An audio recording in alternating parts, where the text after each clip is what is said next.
soy profesor del curso de energía hidráulica del MIE desde ya hace unos 10, 11 años aproximadamente. Me desempeño actualmente como gerente de ingeniería electromecánica del proyecto hidroeléctrico Alto Maipo, y también, digamos, he estado asumiendo funciones como gerente de ingeniería hidroeléctrica del proyecto de almacenamiento de energía West Kauai Energy Project en Estados Unidos, que es un proyecto bien interesante de almacenamiento híbrido que involucra acumulación por bombeo, hidroeléctrica convencional, baterías y fotovoltaico, que probablemente es algo que cada vez vamos a ver de manera más frecuente en distintos sistemas para poder suplir las necesidades de almacenamiento en distintas condiciones. Eh, Voy a proceder a proyectarla, a compartir la presentación que tengo para compartir con ustedes. Entonces, vamos a comenzar con nuestra presentación del día de hoy sobre almacenamiento de energía como elemento clave de la transición energética. Lo primero que podemos notar es que este es un tema que se menciona mucho a nivel de publicaciones, a nivel de academia, a nivel de medios de comunicación. Y uno se pregunta, bueno, ¿por qué este aspecto tiene tanta relevancia el día de hoy? ¿Por qué se está mencionando con tanta frecuencia en distintos ámbitos, digamos? A nivel de, como les digo, de congresos en distintos países, mencionando tecnologías en específico y también a veces mencionando simplemente el concepto de almacenamiento de energía como clave dentro del proceso que estamos viviendo hoy.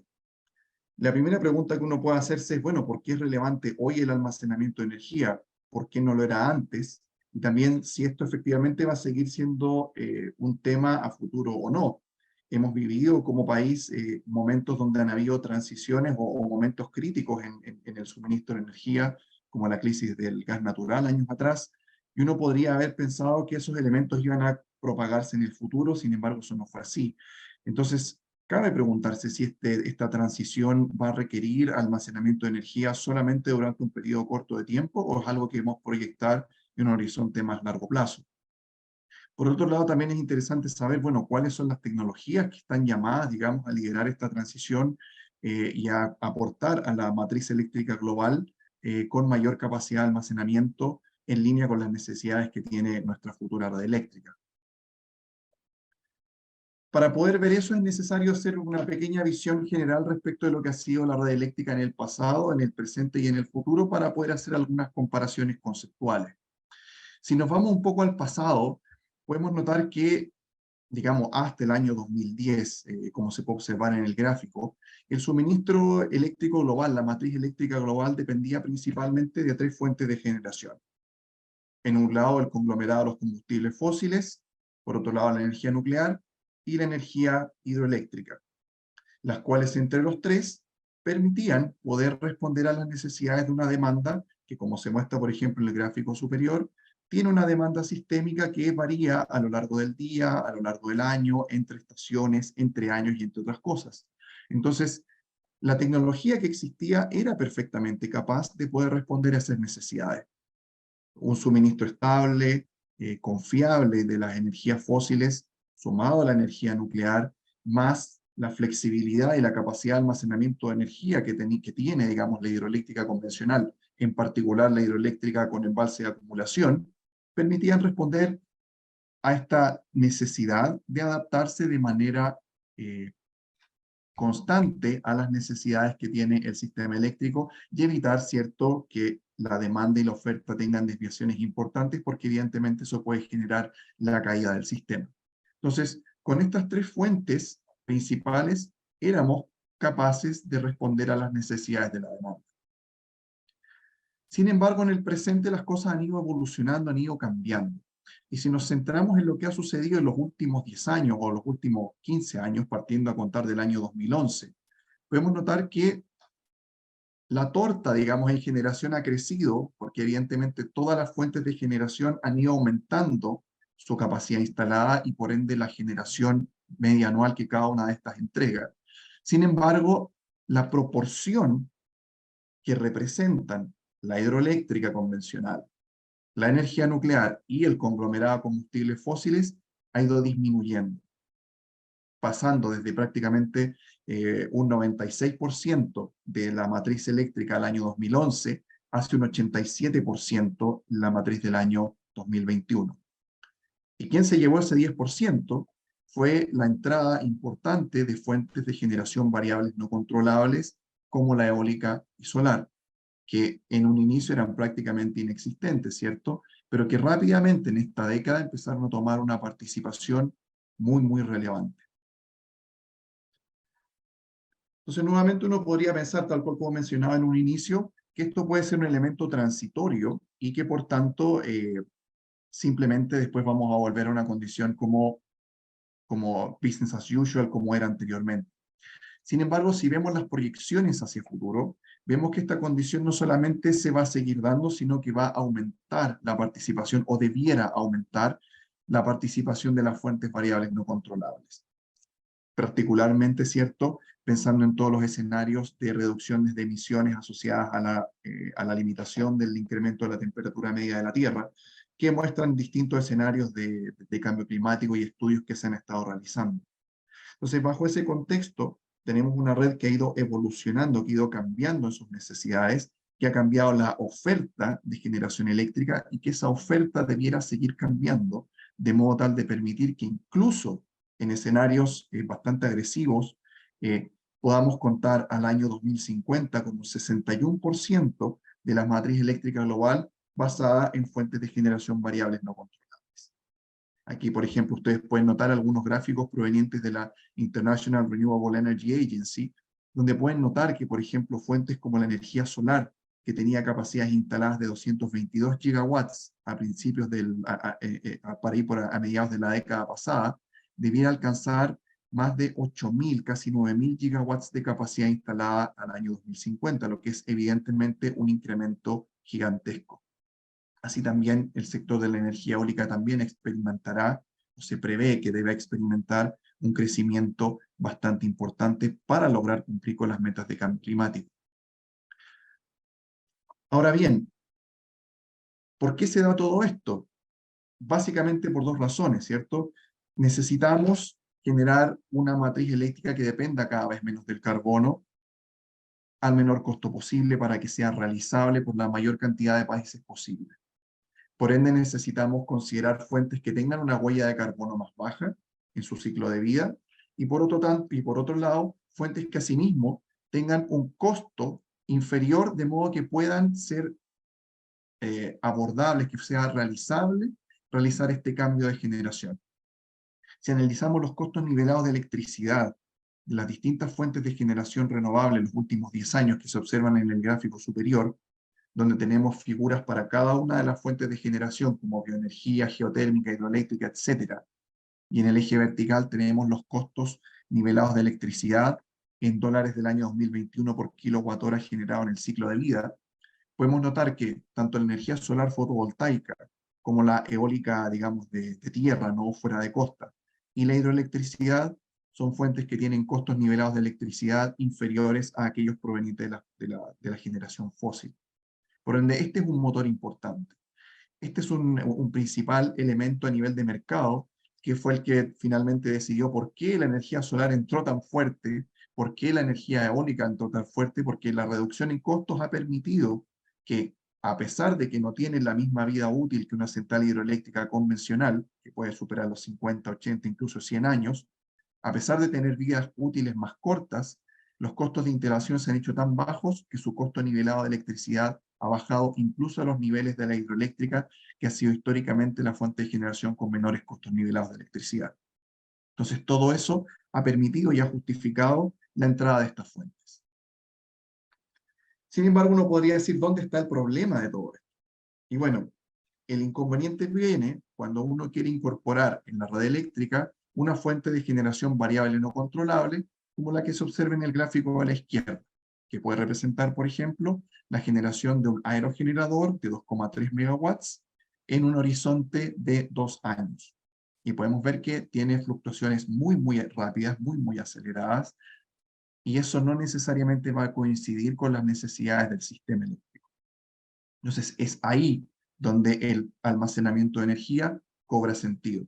¿Por qué? Porque el almacenamiento de energía puede actuar en ambos lados del sistema. Puede actuar a nivel de la oferta, como también puede actuar a nivel de la demanda.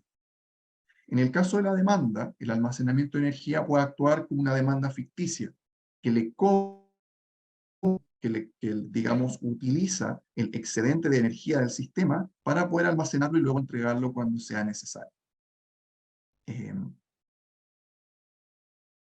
Está con la conexión un poco inestable, ahora parece que está bien de vuelta. Ok, Si quieres apagar la entonces cámara para tener mejor señal. parece que volvió bien. Si no, Está hacemos perfecto la ahora, prueba. profe. Ahora está Ok, bien. perfecto. Entonces, como les decía, podemos actuar a nivel desde la oferta, desde la demanda, generando el almacenamiento de energía, una demanda ficticia que le compra al sistema eléctrico el excedente y lo entrega en otro horario, o bien puede actuar también desde la oferta de la generación. ¿Y cómo luce presentar algo desde la oferta? Imaginen, por ejemplo, ustedes un proyecto híbrido, donde tengamos, por un lado, un aerogenerador y por otro lado, un aerogenerador en un sistema acoplado con una central hidroeléctrica de bombeo. Si nosotros solamente entregásemos la generación del aerogenerador, podríamos tener un gráfico como se ve en la parte inferior de la pantalla, donde podemos ver que en 15 días de generación, la generación tiene fluctuaciones bastante importantes, las cuales no necesariamente coinciden con la demanda del sistema, y además alguien en el sistema tiene que ser capaz de respaldar y de seguir esas variaciones tan rápidas. Sin embargo, en el sistema híbrido, donde en vez de entregar la energía directamente a la red, estoy utilizando la energía del aerogenerador para impulsar o para darle energía a una serie de bombas que están bombeando agua desde un estanque inferior a uno superior para acumular ese potencial hidráulico y luego generarlo a contar de una hora punta, permite entregar de manera estable al sistema el mismo nivel de potencia de manera confiable e incluso informándole al sistema eléctrico con anterioridad cuánto va a ser la potencia que voy a entregar y durante cuánto tiempo. Considerando, por ejemplo, que lo que voy a entregarle al sistema va a ser básicamente lo que logro acumular durante las 24 horas anteriores. Entonces, con ese conocimiento yo puedo decir, acumulé X cantidad de energía, por tanto, al día siguiente, a contar de las 6 de la tarde, horario punta, podría entregar esta cantidad de manera constante y fija. Y de esa manera, eliminamos esta variabilidad o este ruido, digamos, que entrega directamente la generación eólica en su funcionamiento. Pues bien, tenemos clara la problemática y por ende necesitamos saber qué tecnologías son las que podrían entrar a colaborar en este afán del almacenamiento de energía. Históricamente, quien ha proporcionado ese servicio ha sido la hidroeléctrica, principalmente la hidroeléctrica de envase de regulación, la cual a través de sus grandes volúmenes acumulados permite entregar agua, acumular energía, perdón, y entregar electricidad a nivel diario, horario, semanal, mensual, dependiendo de la cantidad de agua que se pueda almacenar en los embalses. En el caso de Chile tenemos centrales como Ralco, como Pehuenche, como Pangue, etcétera, que han utilizado este concepto precisamente para poder respaldar la operación del sistema eléctrico. Sin embargo, el sector tiene algunos desafíos fundamentales. El primero es que nosotros necesitamos actualmente poder recargar el sistema de manera controlada. Y eso evidentemente es algo que la hidroeléctrica convencional no puede hacer, porque depende de la variabilidad de la disponibilidad del recurso, que depende, ¿cierto?, de las precipitaciones, de la nieve, etcétera, y eso es algo que nosotros no controlamos. Y por otro lado, que la magnitud de la necesidad de almacenamiento de energía es tan grande que un único sector no va a poder ser capaz de responder a aquello. De hecho, es más, solo el sector hidroeléctrico debe aumentar su capacidad de generación desde el orden de los 1.200 gigawatts instalados aproximadamente al año 2019 a casi 1.800 o más de 1.800 para el año 2050. Y eso no va a ser capaz de prestar todas las necesidades de almacenamiento de energía que van a ser necesarias para esa época. Y se van a tener que ir incorporando otras tecnologías. La batería es importante, la batería es grande. Tenemos la hidroeléctrica de bombeo o pumped storage hydro. Tenemos el almacenamiento en aire comprimido, compressed air energy storage. Tenemos las baterías y otra serie de métodos que tienen distintos niveles de desarrollo, de complejidad y de madurez. De hecho, si observamos este gráfico o esta tabla, podemos ver una serie de tecnologías clasificadas en aspectos fundamentales para ver cuál es el servicio que le entregan a la red eléctrica. Por un lado, la capacidad instalada. ¿Cuánto es la potencia que podemos estar entregando? ¿De qué orden de magnitud es la potencia que vamos a estar entregando a la red eléctrica? ¿Durante cuánto tiempo vamos a estar entregando esa potencia? ¿Vamos a estar entregando 100 megawatts durante 8 horas o vamos a estar entregando 100 megawatts durante 1 hora? Vamos, por ejemplo, a considerar aquí también la eficiencia del sistema. ¿Qué sistemas son más eficientes? De modo de decir, por cada kilowatt hora, por ejemplo, que le compro a la red eléctrica para almacenar, ¿cuántos kilowatts hora yo le entrego a la red? ¿0,7, 0,5, 0,2? También, ¿cuál es la vida útil del sistema? Voy a construir un sistema de almacenamiento de energía que va a operar durante 5 años, 10 años, 15 años, o lo que sea. Acá podemos ver a nivel conceptual las competencias de cada uno de estos sistemas. Y también de manera gráfica, podemos verlo en representaciones como esta, que son bastante comunes actualmente, donde, por ejemplo, acá en el eje horizontal tenemos la potencia instalada en estos sistemas de almacenamiento, y en el eje vertical tenemos el tiempo de descarga, que son dos parámetros sumamente importantes. Y en el caso de las grandes redes eléctricas, nosotros vamos a apuntar a contar con sistemas que tengan la mayor capacidad instalada posible y que puedan entregar potencia instalada durante la mayor cantidad de tiempo posible. Es decir, vamos a tratar de irnos lo más posible hacia la esquina superior derecha de este gráfico. ¿Qué opinan los organismos internacionales respecto del almacenamiento? ¿Cuáles van a ser las tecnologías que van a tomar la batuta en este sentido? Y en general, siempre se mencionan dos. Hay otras que, por cierto, podrían entrar, que hay elementos disruptivos, etcétera, y uno no tiene necesariamente una bola de cristal para analizar el futuro. Pero sí, de acuerdo a lo que plantean organismos como la International Renewable Energy Agency, podemos considerar que el pump storage o hidroeléctrica de bombeo y las baterías son dos de las fuentes que se van a tomar, digamos, que van a tomar el liderazgo dentro del sector de almacenamiento de energía durante esta década y las que vendrán de aquí al año 2050, con objetivos bastante importantes. Y hoy por hoy, si analizamos lo que es el almacenamiento de energía hoy a nivel mundial, el pump storage o hidroeléctrica de bombeo es la que tiene la mayor capacidad instalada a nivel mundial, del orden de 160 gigawatts, representando a nivel de generación de energía del orden del 99% de la capacidad de la energía generada proveniente de medios de almacenamiento de energía en la red eléctrica global, y el orden del 94% en términos de capacidad instalada. Entonces, de alguna manera, ya tenemos más o menos claro hacia dónde podría ir el futuro en cuanto al almacenamiento de energía. Y en particular el tema del pump storage, que como les digo, tiene una amplia representación a nivel mundial hoy por hoy, el 94% de la capacidad instalada y el 99% de la energía almacenada, es la tecnología con mayor grado de madurez, con mayor experiencia, que puede entregar las mayores potencias instaladas, con mayores tiempos de descarga y con mejor eficiencia. Entonces, por eso me quiero detener un poco en esta tecnología, de la cual vamos a probablemente escuchar de manera mucho más frecuente.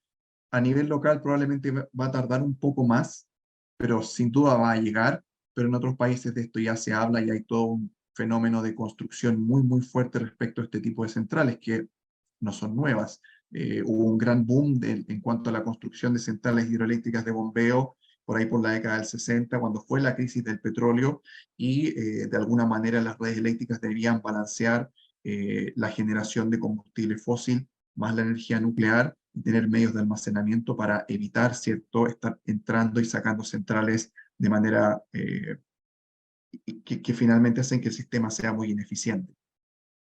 ¿En qué consisten las centrales hidroeléctricas de bombeo?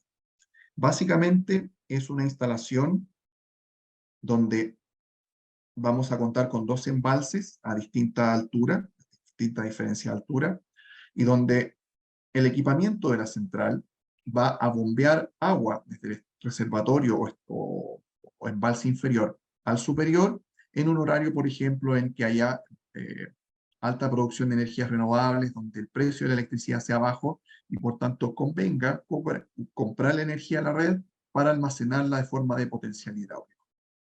y una vez que este potencial está almacenado y el precio de la energía es más alto y el sistema lo requiere, poder utilizar esa diferencia de altura para poder generar electricidad en una central como lo hace cualquier hidroeléctrica convencional. Si le clasificamos, podemos clasificarlas en dos tipos principales. Podemos hablar de las de ciclo cerrado, que son centrales donde básicamente el estanque superior y el inferior no tienen ninguna recarga de manera natural, no están conectadas a un lago, a un río ni al mar, y por tanto son sistemas que han sido bastante atractivos, puesto que en términos de impacto ambiental resultan más atractivos, sobre todo cuando hay que hacer estudios cuando se intervienen ríos o cosas así que hoy por hoy cuesta bastante hacer. Y por otro lado están las de ciclo abierto, donde ya sea el reservatorio superior o el inferior están conectadas a una fuente natural, lo que permite que en algunos casos la recarga de agua del sistema del estanque superior provenga desde una fuente natural y no sea necesario bombear para recuperar parte de la capacidad de almacenamiento de energía. ¿Cómo realizamos este proceso? Las centrales normalmente pueden tener de este tipo, pueden tener configuraciones de equipamiento que podemos clasificar en dos grandes tipos. El primero es cuando tenemos equipamientos dedicados para hacer el ciclo de generación eléctrica mediante turbinas hidráulicas y el ciclo de bombeo mediante bombas. Entonces vamos a tener un sistema separado donde voy a poder optimizar las turbinas hidráulicas, optimizar las bombas, de modo de poder obtener la eficiencia de ciclo más alta posible, y, y así poder, por ejemplo, tener flexibilidad suficiente para incluso tener escenarios donde pueda estar, por ejemplo, bombeando para almacenar energía eólica y al mismo tiempo generando electricidad con la turbina si es que el sistema así lo requiere. Entonces, eh, y dependiendo también del tipo de contrato que tenga la central hidroeléctrica, este tipo, por cierto. Entonces, podemos tener sistemas dedicados con bombas para acumulación y turbinas para generación, lo que nos da más flexibilidad, pero normalmente a costa de un incremento de los costos de equipamiento y de obras civiles, porque evidentemente cada uno de estos equipos va a necesitar su propio sistema de conducción hidráulica, lo que implica por ejemplo, construcción de tuberías en presión dedicadas para cada uno de estos sistemas. Por otro lado, tenemos la segunda configuración de planta, donde vamos a tener un equipo único que va a ser capaz de realizar la función de acumulación y de generación, normalmente conocido como Reversible Pump Turbine o bomba turbina reversible.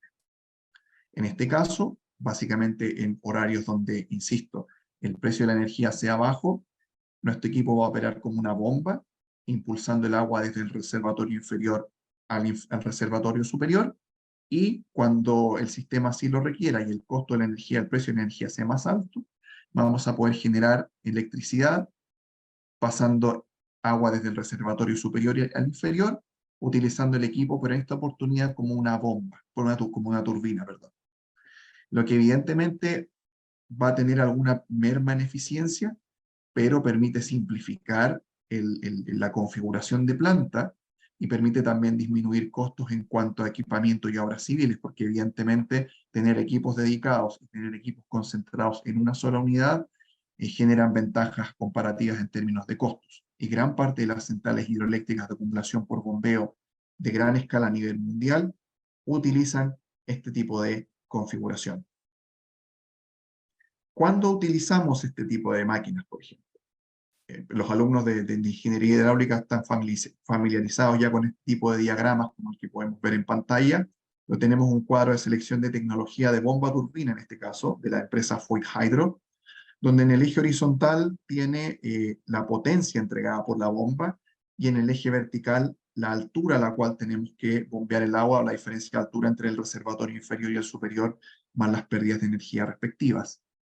Y en este caso podemos ver que podemos tener bombas turbinas desde potencias casi del orden tan bajas como 10 megawatts y tan altas casi como 500 megawatts, lo que evidentemente es útil considerando los distintos tamaños de las redes eléctricas. En el caso que estamos estudiando, por ejemplo, para el proyecto en Hawái, el proyecto trabaja en una red eléctrica que tiene un consumo de una demanda máxima del orden de 80 megawatts, por ende bombas del orden de 10 megawatts tienen sentido precisamente por lo que significan su tamaño respecto de la red eléctrica. En otras redes, en otros sistemas, como por ejemplo lo que está planeando Australia con su proyecto Snowy Hydro 2.0, ellos trabajan con bombas turbinas del orden de 300 y tantos megawatts, que es un esquema distinto porque la red eléctrica que tienen que abastecer es diferente. Es importante mencionar que las bombas reversibles, las bombas turbinas reversibles, van a operar en todo el rango de operación de la turbina, pero en el caso del bombeo, solamente son capaces de bombear el caudal asociado a la potencia de diseño. Es decir, si tengo una bomba turbina cuya potencia de bombeo son 100 megawatts, yo necesito tener 100 megawatts para bombear el caudal de diseño, pero no puedo bombear si tengo disponibles 80 o 70 o 60 megawatts, lo que evidentemente le resta flexibilidad al sistema. Sin embargo, esta dificultad tecnológica ha sido resuelta mediante el uso de generadores asíncronos o bien mediante generadores con variadores de frecuencia, lo cual permite adaptar, utilizar toda la potencia disponible para bombear agua, ya sea el caudal de diseño o cargas parciales, y así poder adaptarse de mejor manera al excedente disponible en la red eléctrica. Pues bien, aquí tenemos algunos ejemplos de centrales de hidroeléctricas de acumulación por bombeo en el mundo. Podemos ver sus capacidades instaladas, son bastante importantes. O sea, estamos hablando que Bath Country, una de las más grandes del mundo, tiene una capacidad instalada que es del orden de lo que tenía, por ejemplo, el antiguo proyecto Hidroaicén en el sur de Chile, con sus 5 centrales, digamos, que totalizaban 2.750 megawatts. Aquí tenemos una central de acumulación por bombeo que es capaz de entregar esa capacidad instalada. Entonces, vemos que efectivamente tenemos instalaciones que pueden aportar potencias acordes con las necesidades de grandes redes eléctricas. Ahora bien, eso es parte de lo que tenemos construido a la fecha, pero ¿cómo viene el futuro en realidad respecto a esta tecnología? Y respecto a esta tecnología tenemos que existen del orden de 44 gigawatts en construcción y del orden de 70 gigawatts actualmente en distintas etapas de planificación de ingeniería. Acá tenemos un gráfico que muestra algunos proyectos en construcción, tanto en Australia como en Austria y en China. Sin embargo, hay proyectos en construcción también en Israel, en India y en otras partes del mundo, donde, por ejemplo, está el proyecto Snowy Hydro 2.0, que son 2.000 megawatts de almacenamiento de energía, incorporando 2.000 a los 1.000 existentes actualmente en Australia en el Snowy Hydro 1.0, digamos, y que actualmente, les digo, está en construcción, con algunas dificultades de tunelería que, digamos, pasa hasta en las mejores familias, digamos, le pasó al Tomaipo, le pasó a los Cóndores en Chile, ahora, digamos, le está pasando Snowy Hydro también, pero, digamos, es un proyecto país que están construyendo efectivamente para poder manejar toda la gran cantidad de energía eólica y solar que están instalando actualmente en ese país. Entonces, existe una amplia cantidad de proyectos que están en construcción, es un tema bastante interesante y que va a dar la pauta en términos de almacenamiento de energía durante la próxima década. Para cerrar, quiero adentrarme en un ejemplo porque siempre es importante ver cómo se ven las cosas en la realidad y no quedarnos solamente con la teoría, digamos que es muy interesante, pero el mundo real es el que efectivamente nos enseña y nos ayuda a construir como ingeniería. Y un proyecto muy interesante en Lim-Limern, en Suiza, un proyecto cuyo equipamiento electromecánico fue suministrado por GE Hydro, donde estamos hablando de una central de 1.000 megawatts que tiene la posibilidad en 270 segundos, es decir, en 4 minutos y medio, de poder pasar de consumir 1 gigawatt de potencia de la red eléctrica a generar 1 gigawatt de potencia para la red eléctrica, lo que evidentemente le da flexibilidad al sistema y permite que aquel país pueda afrontar y pueda responder a una red eléctrica con mayor capacidad instalada en variables no controlables. Vamos a ver entonces 2 videos que tiene GE Hydro respecto a este tema, sobre todo el primero que tiene que ver con el concepto del almacenamiento y el segundo que tiene que ver en el detalle con este proyecto. Así que vamos a pasar a ver el video. Les recomiendo que ojo con el volumen de sus audífonos para que no vayan a tener algún problema por el volumen que tiene esta presentación. Hydroelectric plants, particularly pumped storage plants, are among the most adaptable production systems.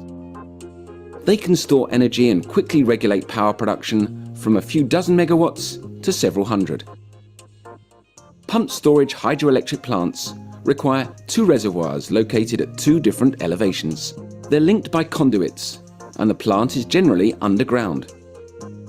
When electricity is needed, the gates are opened and the water flows through, driving the turbines which generate electricity. When demand decreases at off-peak times, various energy sources keep producing power, a portion of which could go to waste. To avoid this, the surplus can be stored by a pumped storage hydroelectric plant. Powered by this surplus electricity, the turbines stop and reverse direction to pump the water up to the higher reservoir.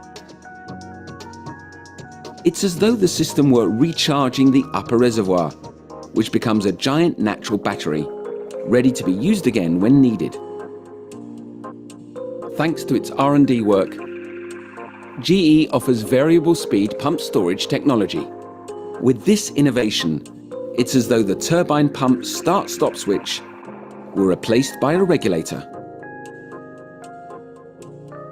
Let's say that our plant, equipped for example with 3 100 megawatt pumps, were to receive 270 megawatts of electricity in an off-peak period. If the pumps were fixed speed, they could only run at full capacity, and only 2 of the 3 pumps would start. The upper reservoir would only be able to be recharged by 200 megawatts, and 70 megawatts would go to waste. If the pumps were variable speed, then all 3 would be able to start, adapting their speed to store precisely 270 megawatts. This flexibility would make it possible to better store surplus electricity from the grid.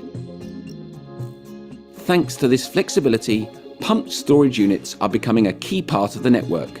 They make it possible to store great quantities of immediately available potential electricity, and they give the network greater flexibility and stability. GE has 2 things going for it: a great many references all over the world and a very wide range of pump turbines to suit all the various site configurations.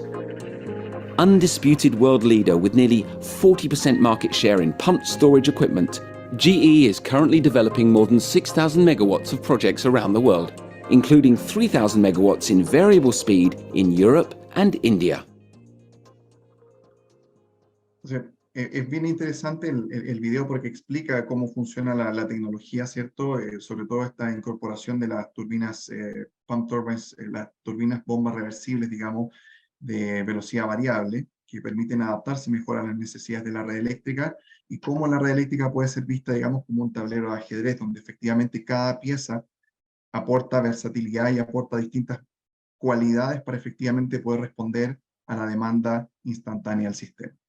Y para cerrar, solamente quería compartir con ustedes este video, insisto, de un proyecto real construido en Limdy-Mern, para que puedan hacerse una idea de, cuando hablamos de Pumped Storage Hydro, de qué envergadura estamos hablando.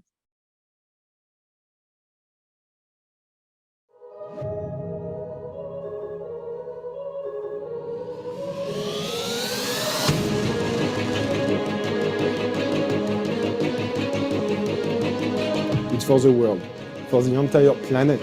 I think it's a once-in-a-lifetime chance to do that.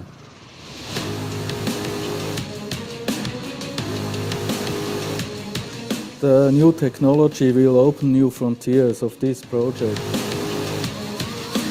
But it's huge.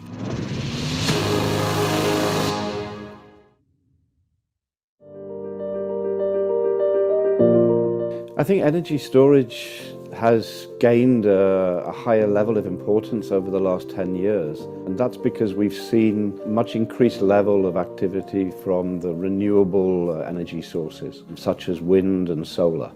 And these energy sources are by nature more intermittent. So what you need is storage. The peaks are changing so rapidly, so you need something which is able to follow these rapid changes quickly, and that's what it's for. We could ask ourselves, why is it the optimum solution for storage? For 4 basic reasons. The first one is, this is a solution for very large storage of electricity. Second, it's renewable. We are using the power of water. and optimizing it. Third, extremely cost effective. And finally, and not the least, highly efficient. So that's why, as I would say a leader in hydro, I consider that pump storage is the optimum solution for electricity storage. To build a great, impressive and ambitious project within the time schedule and within the budget, this is already a success story. And to own now 1,000 megawatt, which can produce energy in a very flexible way, this will be a very great story. This is a real success for us. We're very proud of this facility, and we hope that this is the first of many that we will be able to install across the globe with this latest technology. We are in the hydro industry for 100 years. And by history in France, we have a significant install base, so significant that we are the worldwide leader. With this return on investment, this knowledge we have on storage, our largest laboratory in France on storage, these are obvious key advantages we offer to the customer. But beyond this, we master this technology. And as the purpose of hydro is for sure to produce electricity, it's to store electricity, as we've seen with Link-Limern, but it's also about managing the power of water, helping the energy transition, but also contributing to the planet of tomorrow.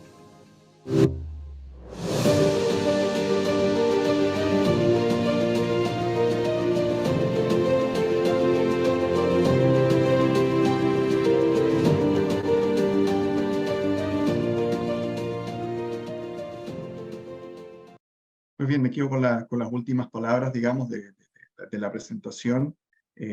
Digamos, las tecnologías que van a aportar al sistema, a todo lo que es el almacenamiento de energía, son claves precisamente para ayudar a la transición energética. Pumped Storage es una de las cuales vamos a escuchar mucho más seguido en Chile, y a nivel global ya se está escuchando, pero claramente en Chile comenzará en algún minuto también a ser de mayor interés. Y el desafío para el sector es grande. Quienes estamos involucrados en el sector energético sabemos que este es un desafío muy importante, muy relevante, y por tanto necesitamos capital humano avanzado que pueda llevar a cabo proyectos de infraestructura como los que acabamos de ver en la realidad, como muchos de los cuales están en construcción, y ojalá muchos de aquellos que están actualmente en etapas de planificación finalmente puedan ver la luz y comenzar a generar energía durante las próximas décadas. Así que esa ha sido la presentación desde mi parte. Les agradezco su tiempo y muchas gracias por la invitación para participar de esta sesión.